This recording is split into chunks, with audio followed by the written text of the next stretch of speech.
दोस्तों नमस्कार, आप सभी का बहुत बहुत स्वागत है मेंस एजुकेशन यूट्यूब चैनल पर। आज हम 11th हिंदी का सेकंड चैप्टर कंप्लीट करने वाले हैं। इसके समस्त क्वेश्चन और आंसर आज इस वीडियो के माध्यम से मैं आपको बताऊंगा। यह है आपका हिंदी आरोह। जो आरोह नामक हिंदी है उसका चैप्टर सेकंड है और इसको आप अच्छे से कंप्लीट करेंगे। पाठ का नाम है मियाँ नसीरुद्दीन। याद रखिए ये पाठ का आपका नाम है। आइए स्टार्ट करते हैं फर्स्ट क्वेश्चन से।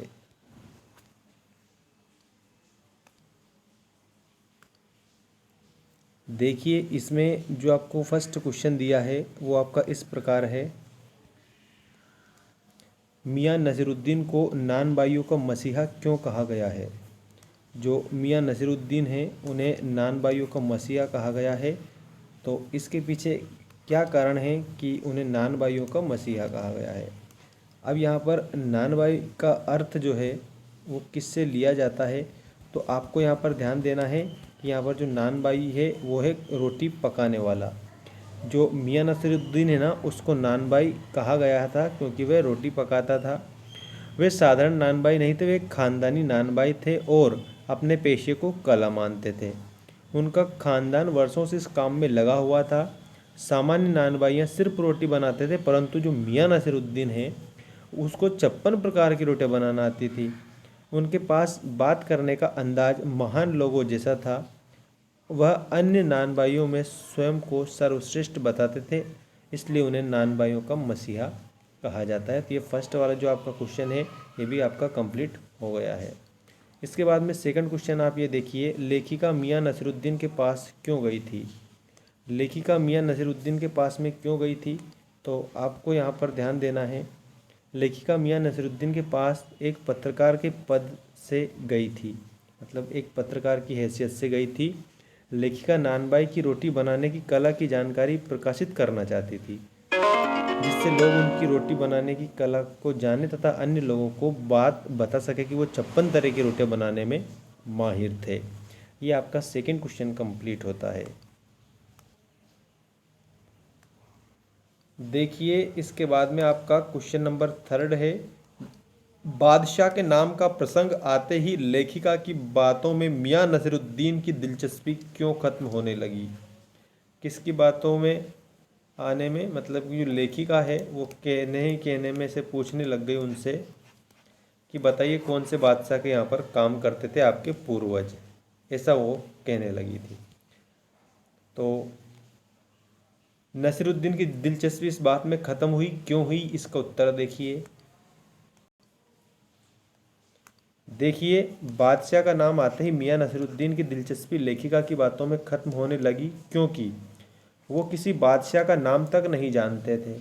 मतलब किसी भी बादशाह का नाम उन्हें मालूम नहीं था, सिर्फ सुनी सुनाई बातें कह रहे थे। उनके तथ्य में कोई सच्चाई नहीं थी, बस डींगे मार रहे थे कि किसी बात को प्रमाणित नहीं कर सकते थे। उन्होंने ये बताया कि उनके परिवार के लोग बादशाह के बावर्ची थे, परंतु वे अपनी बात को साबित नहीं कर पाए थे। जब लेखिका ने बादशाह का नाम पूछा तो वे बेरुखी से बात करने लगे थे। इसके बाद में नेक्स्ट क्वेश्चन का उत्तर आप याद रखेंगे। क्वेश्चन नंबर 4 है आपका, मियाँ नसीरुद्दीन के चेहरे पर किसी दबे हुए अंधड़ के आसार देख ये मजमून, मतलब कि ये बात ना छेड़ने का ही फैसला किया था लेखिका ने। इस कथन के पहले और बाद के प्रसंग का उल्लेख करते हुए इसे स्पष्ट कीजिए। तो पहले और बाद के दोनों के प्रसंग हम स्पष्ट कर रहे हैं। क्वेश्चन नंबर 4 आप अच्छे से कंप्लीट करेंगे। देखिए जब लेखिका ने मियाँ नसीरुद्दीन से बादशाह का नाम पूछा तो वे बेरुखी दिखाने लगे और जवाब नहीं दे पाए, मतलब कि इंटरेस्ट नहीं ले रहे थे फिर वो।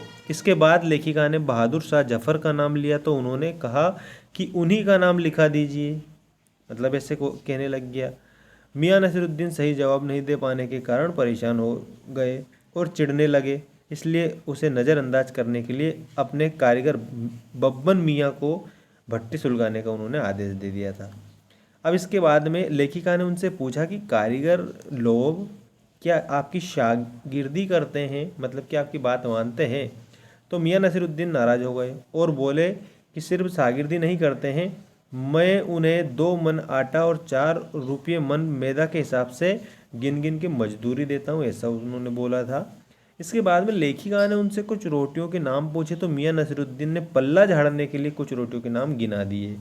मियाँ को कुड़ता और चिढ़ता देख लेखिका उनके बेटे बेटियों के बारे में पूछने से उन्होंने किनारा कर लिया। उन्होंने सोचा कि चलिए ठीक है, अब नहीं पूछते हैं, पर उनके चेहरे पर बेरुखी देखी तो उन्होंने उस विषय में कुछ ना पूछना ही ठीक समझा। तो ये आपका क्वेश्चन नंबर 4 कंप्लीट होता है। अब हम बात करेंगे क्वेश्चन नंबर 5 की।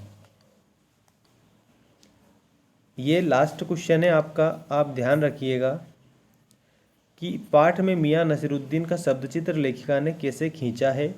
तो मियाँ नसीरुद्दीन 70 वर्ष की आयु के हैं। लेखिका ने मियाँ नसीरुद्दीन का शब्दचित्र कुछ इस प्रकार खींचा है। जब देखिए, लेखिका ने जब दुकान के अंदर झांका तो पाया मियाँ चारपाई पर बैठे बीड़ी का मजा ले रहे हैं, मतलब वो धूम्रपान कर रहे थे, बीड़ी पी रहे थे। मौसमों की मार से पका चेहरा, आंखों में काइयाँ, काइयाँ मतलब होता है धूर्त, मतलब मूर्ख, भोलापन और पेशानी पर मंजे हुए कारीगर के तेवर। इस प्रकार से पाठ में मियाँ नसीरुद्दीन का शब्दचित्र खींचा है। और आप कमेंट करके हमें इस क्वेश्चन का उत्तर देंगे कि मियाँ नसीरुद्दीन की कौन सी बातें आपको अच्छी लगी। ये हमारी तरफ से आपको क्वेश्चन बताया जा रहा है, तो आप इसको उत्तर देंगे आप इसका कमेंट करके, और अपने दोस्तों के साथ इसको ज़रूर शेयर करें। मिलते हैं हम नेक्स्ट वीडियो में, जिसको आप अच्छे से देखेंगे और नेक्स्ट पार्ट आपको हम बताएंगे, जिसका उत्तर भी आपको देखने को मिलेगा। और इसके बाद में हिंदी व्याकरण हम स्टार्ट करेंगे 11th और 12th की, तो उसको भी आप अच्छे से कंप्लीट कर लेंगे।